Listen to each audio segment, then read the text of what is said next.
What's going on, guys? How to be back with another video for you.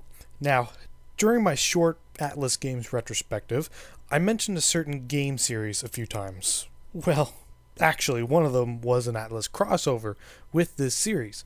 I talked a fair bit about the Fire Emblem series, and it was great and all, but I really just want to discuss why this series is so important to me, despite my late arrival into the series.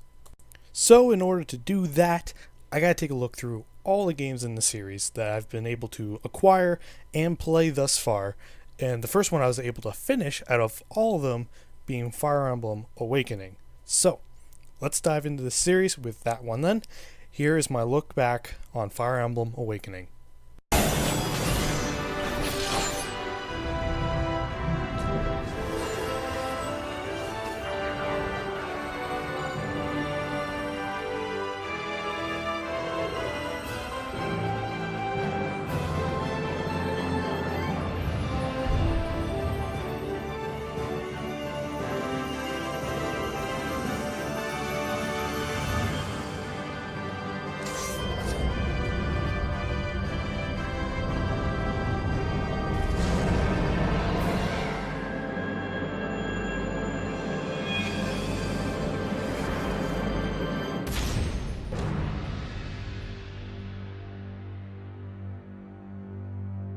So, Fire Emblem Awakening has you, literally you, I seem to be doing that a lot now, but also canonically named Robin, not that one, better, waking up in a field after having a dream, kinda, sorta, about stabbing a dude with lightning.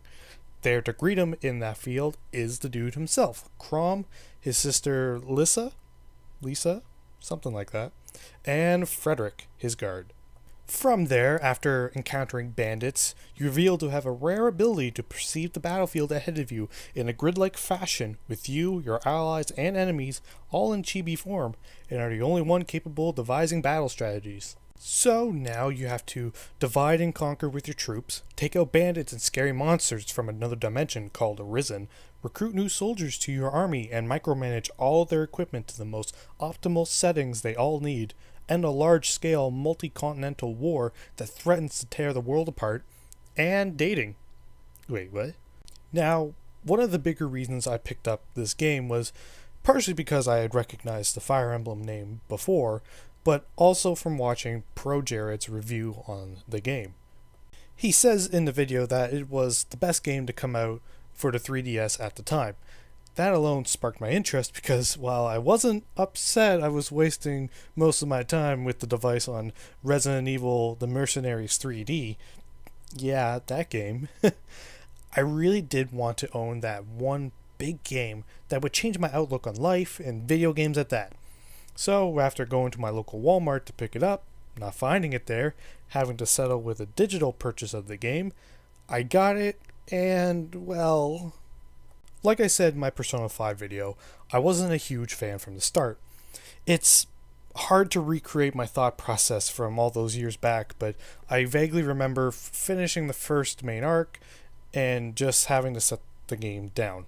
But long story very short, I got back into it eventually and gave it the old college try, and really started to see why this game was getting praised for what it was.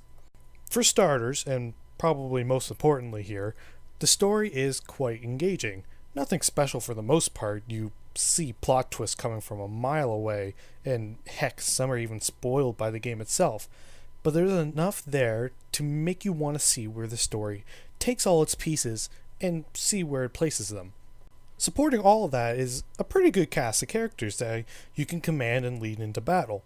Obviously, for clarity of the story's sake, a lot of the cast don't really get much screen time involving the main plot, but, well, we'll come back to that in a second.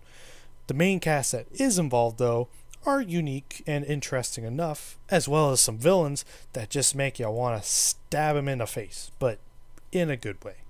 And the character designs and overall art style I find is pretty good, even if everyone has size 2 shoes for some reason. The anime cutscenes also look really good, Even more surprising is how cool they look in 3D, a feat not done very well by most games before this, and heck, by most games in the entire 3DS library up till now. And the music accompanying all of this is also, well, it's alright. To be honest, it's probably one of the weakest soundtracks to me throughout all the games I'm going to look at in this series. It's not horrible, just very meh to me.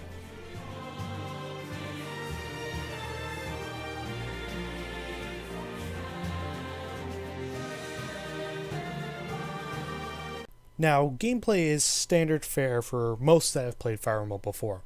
All characters have different stats and classes that you can use in your army as you send them out into battle. There's a weapon triangle present a la Pokemon, and classes can also learn skills that trigger upon certain conditions. The main kick here that I'm sure most are aware of is that if any unit in your army dies, it's game over for that character. They will not appear in your selections for future maps. They are dead and gone, as long as you're playing the game on Classic, with the exception being Chrom or your avatar. If they die, it's a pure game over and you have to restart the level. When I finally did decide to take the game a little more serious in terms of getting the most out of my game, things got intense real fast, I will admit. There were a few soft resets. I couldn't just bear to see some of these units go. That is, unless I absolutely hated them, which granted there wasn't a lot, or if they died in the stupidest way possible. But speaking of the characters, some have come to call these newer Fire Emblem games waifu simulators. And honestly, I really don't mind it, but not for the waifus. Cordelia's best girl fight me. I enjoyed them more because of the support system in place that causes you to get your waifus or husbandos depending on how you play. By setting characters next to each other while performing attacks or heals, you build trust, and when a certain threshold has been met, your support goes up, causing some dialogue to happen between those characters to flesh them out more, and also, more importantly, gives said units a buff when paired up, or at least next to each other in combat. These numbers skyrocket real fast, causing the early to mid game to become extremely easy, and I was having a lot of fun bulldozing all enemies in my path. However, through this haphazard support / forceful romancing, it does end up creating a problem that I do have with the game. A lot of the paralogs, side chapters that can allow you to potentially recruit some of your original party members' kids for the most part, become extremely difficult, almost unfairly, and translate to the end game as well. I don't know, I just felt like I had to do a lot of grinding in the late game just to get some more units that, because I wasn't really caring who I married people with, could lead to some extremely lackluster units not worth the time and energy spent grinding to complete the maps. Of course, it doesn't apply to all, but getting towards the end game became a real slog both in terms of the gameplay and the story. Here's the thing with me. No matter the medium, television, games, books, whatever, the ending of something means the world to me, with some exceptions. If I've been watching a movie and have been really enjoying it all the way through, but then the ending just completely dive bombs on me, I feel almost betrayed, hurt, that I was so let down by an ending that the entirety of the movie becomes something I'd never really want to see again. My point here being that the ending to Awakening, at least the canon one, cops out really hard. It's like the scriptwriters didn't understand that, yes, you can let someone die and have the story still be enjoyable. Instead, though, they just opted to make sure that the kiddies that played this game got to have everything be A-okay in the end. The final fight itself I thought was kind of neat, at least far more enjoyable than some other games' final fights, but the context behind it was just so bland. I felt no real sympathy towards the game. My only thought going through my head was that I finally finished the game after all this time. Now, I'll give the game credit where credit's due. Like I said before, it was the game that basically popped my proverbial gaming genre cherry, teaching me that there is more to enjoy outside of first-person shooters. I just wished its ending came off in the same manner of polish as the rest of the game did. But anywho, thanks guys so much for watching. If you like what you saw, maybe check out my Persona games reviews.